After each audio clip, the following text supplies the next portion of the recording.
umuman notanish bo'lgan bir insonni bir g'amini yeng siz ham. Umuman notanish bo'lgan insonni bir qalbiga xursandchilik soling. Payg'ambar sollallohu alayhi va sallamning sahobiylari masjidda edilar.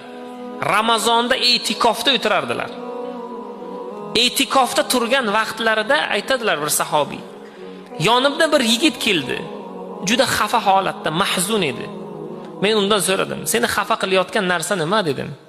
U odam aytdi, "Juda qarzlarim ko'p" dedi meni. Qarzga botib qolganman. Shu bilan birgalikda qarzimni muddati ham kelgan dedi.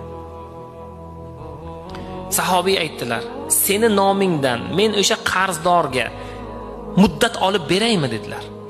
Ya'ni ozgina muddat qo'shtiraymi dedilar. U boshini qimirlatib, "Ha" dedi.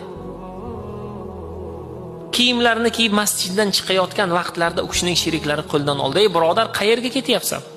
Ya'ni e'tikofda turgan odam masjiddan chiqishi mumkin emas. Chiqib ketyaptilar bu kishi. Nimaga chiqib ketyapsan deganda, "Birodarimni qarzi uchun muddat so'rashga boryapman. Ya'ni muddatni uzaytirishga boryapman" deganlarida, "Sen e'tikofdasan-ku, chiqish mumkin emas-ku" deganlarida nima dedilar?